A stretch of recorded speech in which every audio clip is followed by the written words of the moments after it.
Eto ha, at siyempre, maraming beses na kasi na itong si Mike Diferensya ay nakalusot sa kanyang mga kalokohan at katarantaduhan, ano? Isipin mo, nalusutan niya itong mga pamimeke niya ng mga testigo at mga affidavit na kagaya ng na sa panahon ni Mawanay, di ba?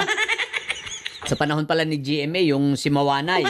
Okay? So, peke-pekeng testigo, kaya sanay na sanay si Mike Diferensya at inulit na naman ngayon sa pamamagitan ng 18 marites. Okay? Ngayon, nakalusot doon ito sa mga mining niya na pinagagawa dito sa Rizal, kinalbo ang mga bundok dito sa Sierra Madre.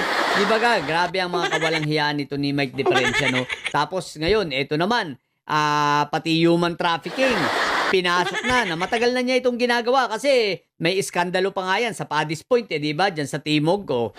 So marami na itong kasaysayan. Ngayon, patuloy niya itong ginagawa kasi nalulusutan niya. Ngayon, ang problema ni Mike Diferensya, guys, inabot na siya ng karma, no?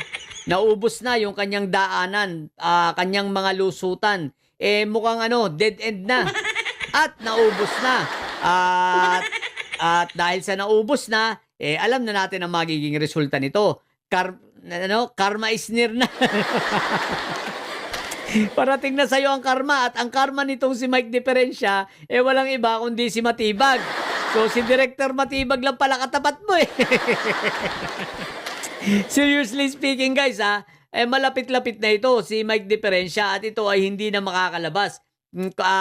Pag-asa na lang nito ay magtago talaga. At least paparating na ang karma sa kanya, ang katarungan para sa mga inagrabyado nito at higit sa lahat sa sambayanan na niloko nitong hinayupak na ito. Sa mga taga Marikina, taga Rizal, no? San Mateo, dyan sa Montalban, ng mga binaha dahil dyan sa pagmimina nitong si Mike Diferensya, sa pagkakalbo ng bundok ng Sierra Madre. Yan, at least kakarmahin ka ng hinayupa ka. Doon sa mga babae na nabiktima nito. O ayan, magkakaroon na kayo kahit papano ng partial na katarungan, sa pamamagitan ng pagkakakulong nito. At ang kagandahan, hindi lang siya basta nag-iisang makukulong. Pati yung asawa niya, pati yung anak niya, total, pare-pareho silang walang hiya at may sa demonyo. O di ba ga, di magsama-sama na sila sa kulungan, mga hinayupak sila. Diba? Pero bilib talaga ako dito sa lahi ng mga ito, no? Ang titibay, isipin mong pamilya, yung Dutae, pamilyang siraulo, pamilyang may sayad, pamilyang demonyo. Ito, pamilyang demonyo rin, isipin mo. Kasama yung anak, isipin mo, yung pamilya rin ito, no? Mag-anak, no? Mga siraulo, no? Pinasok, human trafficking. What the heck? Ibang klase ang kasalanan nito. Itong mga ito, no? Pambabalahura, pambababoy sa sangkatauhan ng hinayupak. So halos wala rin pinagkaiba sa EJK, no? Ito nga lang, prosecution, anong tawag sa ganon? Prostitution, hindi prosecution. Prostitution. Di ba? So ibang klase, pero di bale. Habang ikaw Mike Diferensya ay mag-iiyak, maraming tao, maraming mga Pilipino ang magsasaya. Kasama na ako, no? Tuwan-tuwa ako, talagang tatalon ako sa tuwa kapag nilabasan ka na ng warrant na hinayupa ka. Tingnan natin tapang mo. Tingnan natin ang yabang mo. Ang tanong ko, masasagip ka ba ng mga kasamahan mo? Masasagip ka ba ni Marco Tae na magkakawarant din? Masasagip ka ba ni Sabit Sipon? O kung sino pa man ng mga politiko ni Inday Sayad? Masasagip ka ba niya ni Antipetra? O ni Kambing Nana? Walang makakasagip sa'yo ngayon. Tandaan mo yan.